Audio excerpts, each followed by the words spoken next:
तुम्ही पुस्तकातल्या पाठामध्ये शिकलात की सजीवांची लक्षणं काय आहेत. सजीवांची वाढ होत असते आणि या वाढीसाठी त्यांना अन्नाची आवश्यकता असते. पण हे सर्व अन्न वापरलं जातं का, तर नाही. त्यातल्या काही अन्नाचा वापर हा शरीराच्या वाढीसाठी केला जातो, तर काही अन्न शरीराच्या अंतर्गत चालणाऱ्या विविध क्रियांसाठी वापरलं जातं. आणि न वापरलेलं अन्न किंवा जे अनावश्यक घटक असतात ते शरीरातून बाहेर टाकले जातात.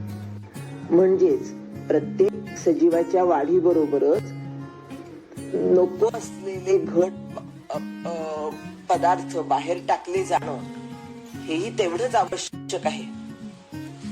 ह्या बाहेर टाकण्याला, अनावश्यक घटक बाहेर टाकण्यालाच उत्सर्जन असं म्हटलं जातं. आणि म्हणून आपण आता आज वनस्पतीची वाढ आणि वनस्पतींमधलं उत्सर्जन अशा दोन्ही गोष्टी बघण्यासाठी प्रयोग करणार आहोत.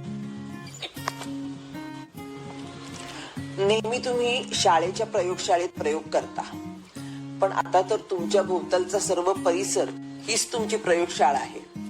तर पाठात जे शिकलात त्याबद्दल तर प्रयोग करायचेच आहेत, पण इतरही अनेक प्रयोग आपल्याला करायचे आहेत. झाडाची वाढ बघण्यासाठी आपण हा प्रयोग करतोय. तर याच्यामध्ये काय करणार आपण, या झाडाला एका त्याच्या वाढीच्या जागेवर म्हणजे तळाशी जिथून वाढ होते त्या ठिकाणी आपण एक दोरा बांधायचा. हलक्या हातानं बांधायचा. झाडाला तर इजा पोचली नाही पाहिजे, पण ते झाडाला पक्का दोरा राहिला पाहिजे. अशा तऱ्हेनं आपण हा दोरा बांधला आणि आपण आता तो वर टांगून ठेवणार आहोत. ज्या झाडाला आपण दोरा बांधला होता तो आपण इथे वरती टांगून ठेवला. अशा तऱ्हेनं की दोरा ताठ राहील. आता ह्या झाडाचं पण आपण 10-12 दिवस निरीक्षण करणार. आपण आता जे झाड बांधून ठेवलं दोरीने, ताट दोरीने बांधून ठेवलं, ते साधारण 6 इंच उंचीचं होतं. त्याच जातीचं 6 इंच उंचीचं झाड मी 15 दिवसापूर्वी मुद्दाम तयार करून ठेवलं होतं, असाच दोरा बांधून. आणि आता बघा त्याच्यात काय फरक दिसतोय.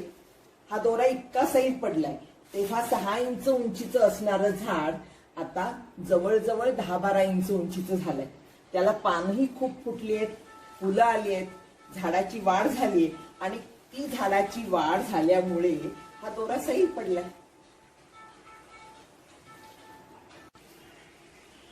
तर तुम्ही झाडाची वाढ पाहिली. आपण काय केलं, दोरा बांधून ठेवला, तो दोरा सैल पडला, याचा अर्थ झाडाची उंची वाढली आणि त्यावरून आपण लक्षात घेतलं की झाडाची वाढ झालेली. आता तो प्रयोग तुम्ही घरी करणारच आहात. त्याच्यासाठीचा स्वाध्याय पण जो दिलेला आहे तोही तुम्ही करणार आहात. तर आता ही जी झाडाची वाढ होते ही कशामुळे होते, तर झाडं वाढ होण्यासाठी अन्नाचा वापर केला. कुठल्याही साठी वाढ होण्यासाठी त्यांना अन्न लागतं.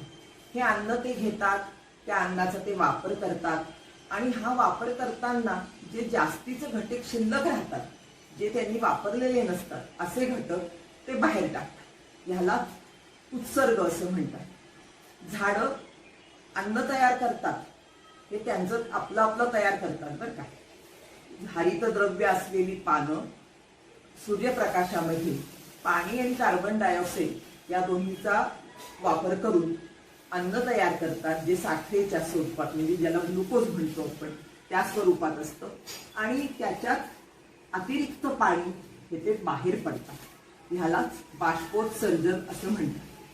तर हे जे बाहेर टाकलेलं पाणी आहे ते सजीवांचं लक्षण आहे. झाडं सजीव असल्याचं ते एक लक्षण आहे आणि त्यासाठी आपण हा प्रयोग करणार आहोत, ज्याच्यात आपण ही एक जी छोटीशी फांदी आहे तिला प्लॅस्टिकची पिशवी घालणार आहोत.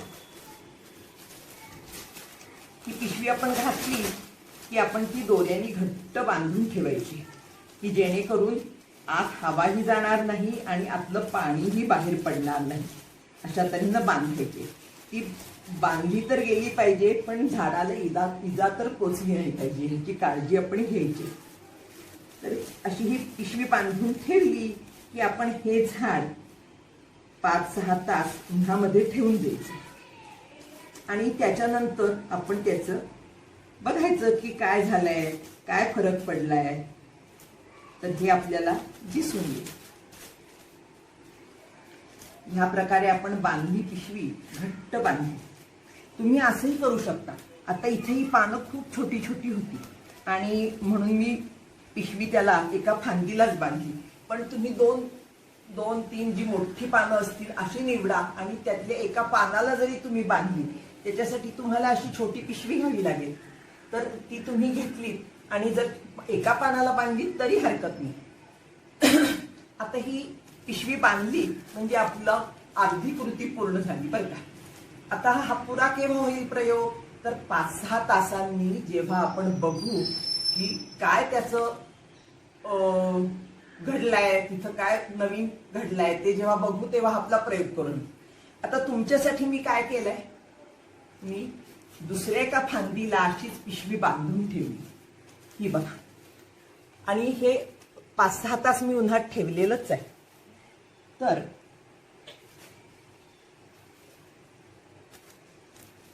दिसतायत का पाण्याचे थेंब.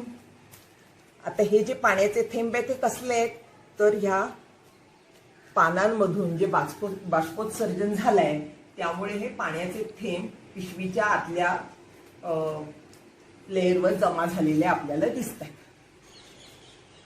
हा प्रयोग सुद्धा तुम्ही सहज करू शकता. झाडाची फांदी वापरा किंवा झाडाचं पान वापरा. सुरुवातीला जेव्हा बांधाल तेव्हा कोरी पिशवी असू दे, जिच्यात काही पाणी नाही, पाण्याचा कुठलाही अंश, आणि 5-6 तास उन्हात ठेवल्यानंतर तुम्हाला हे असं दिसायला पाहिजे.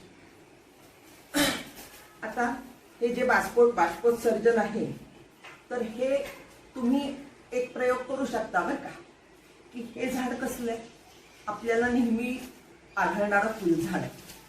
तुम्ही एखाद्या बाभळीच्या झाडाला लावून बघा, निवडुंगाच्या झाडाला लावून बघा, बारीक पानांच्या झाडाला लावा आणि बघा काय काय वेगळे तुम्हाला रिझल्ट मिळतात ते. तर आपण वनस्पतीतलं उत्सर्जन बघण्यासाठी हा जो प्रयोग केला, तुम्ही वेगवेगळ्या झाडांना पण पिशवी लावून बघणार आहात कसं कमी अधिक उत्सर्जन होत आहे ते. तुम्हाला मी आता परिसर प्रयोग देणार आहे, पण त्यापूर्वी तुम्हाला ह्या उत्सर्जनासाठीचा जो स्वाध्याय मी देईन तो लिहून घ्यायचा आहे आणि तुमची निरीक्षणं नोंदवायची, प्रश्नांची उत्तरं द्यायची. तुम्हाला आणखीन 2 प्रयोग करायला देणार आहे बरं का. त्याचं नाव आपलं आहे परिसर प्रयोग.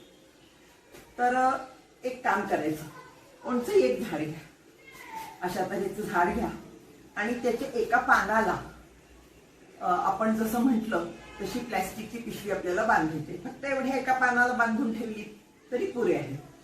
आता ती पिशवी बांधताना दिवसभर त्या पानाला तुम्ही पिशवी बांधून ठेवायची आणि संध्याकाळ झाली, अंधार पडला की ती पिशवी काढायची. ती काढून त्याचं तोंड परत घट्ट बांधून ठेवायचं दोऱ्यानं आणि दुसरी पिशवी बांधायची. ती पिशवी तुम्ही त्याच पानाला बांधा, रात्रभर बांधून ठेवा आणि मग तुम्ही बघा बरं का की एकच पान दिवसा किती बाष्पोत्सर्जन करतं आणि रात्री किती बाष्पोत्सर्जन करतं. आणि ह्याचं काय कारण आहे, ह्याच्या मागे जे कारण आहे ते पण तुम्हाला सांगायचंय. हा झाला एक प्रयोग. दुसरा प्रयोग असा की हे जे झाड आहे त्याच्या एका 2 पानं निवडा एकसारख्या आकाराची.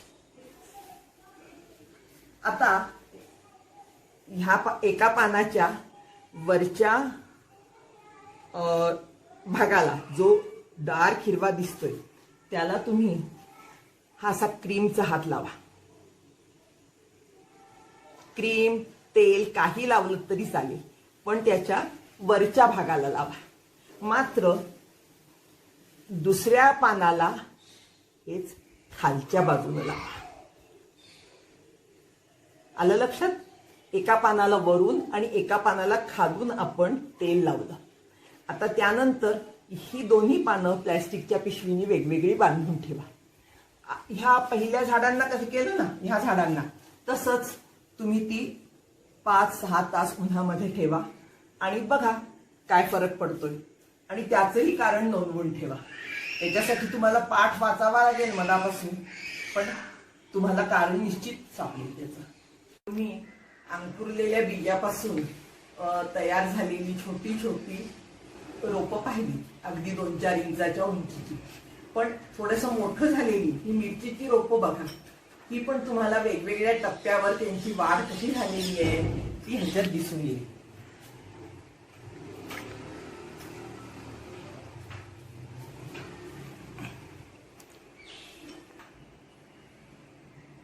जशी आपण मिरचीची रोपं पाहिली वेगवेगळ्या टप्प्याची, तसंच हे फुलझाड आहे, त्याचे पण तुम्हाला वाढीचे 4 टप्पे दिसतील.